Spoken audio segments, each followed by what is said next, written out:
নীতিমালা করছিল সেটা হলো অনির্বাচিত সরকার, যে নীতিমালা আত্মঘাতী এবং ওই নীতিমালা বাস্তবায়ন হলে দেশে শ্বাস সংকট হবে।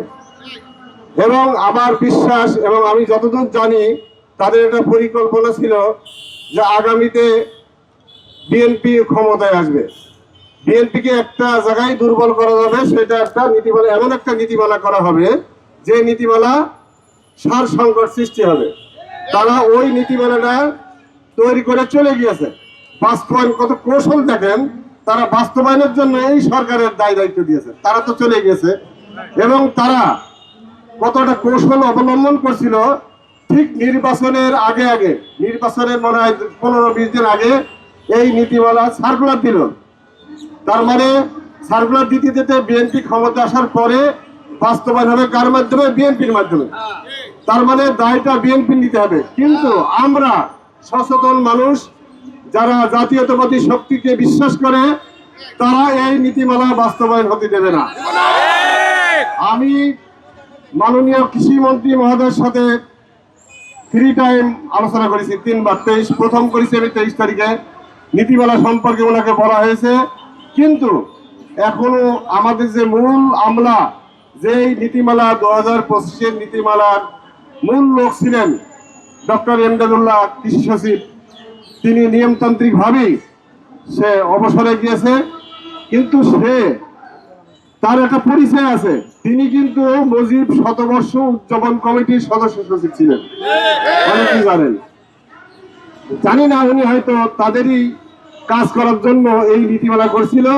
এবং নীতিমালাটা ঠিক বাস্তবায়ন করাবে কত বড় কৌশল দেখেন। নীতিমালা তারা তৈরি করে বিএনপির ঘাড়ে ফেলে যায়, মানে আমার একজনের ঘাড়ে বন্দুক হয়ে ফায়ার করা। এই জন্য এই সরকারের ঘাড়ে দিয়ে বাস্তবায়ন। এই জন্য আমি মাননীয় কৃষিমন্ত্রী আমিনুর রশিদ ইয়াসিন সাহেবকে বুঝাইছি যে এই নীতিমালায় আমাদের সরকারের কি কি ক্ষতি হবে, আমাদের ব্যবসায়ীদের কি কি ক্ষতি হবে। ওনার ওই এমদাদুল্লাহ গেলেও এখনো কিন্তু তার প্রেতাত্মারা আছে, সব প্রশাসনের সমস্ত লোক তারা অবসরে যায়নি। তারা মন্ত্রীকে উল্টাপাল্টা বুঝিয়ে তারা বলতে চাচ্ছে যে এই নীতিমালায় ঠিক আছে, এইসব বলিয়ে কালক্ষেপণ করছে। কালক্ষেপণ করে তারা 2025-এর নীতিমালা বাস্তবায়নের চেষ্টা করছে। আমি এই জনতা সবাইকে সাক্ষী রেখে এবং সবাইকে একসাথে নিয়ে আমার একটাই দাবি, আগামী কালকে বৃহস্পতিবার অফিস আছে, আগামীকাল এবং রবিবার কত তারিখ? আগামী রবিবার পর্যন্ত যদি এই নীতিমালা বাতিল না করা হয়, আমরা লাগাতার আন্দোলনে যাব। আপনারা কি রাজি আছেন?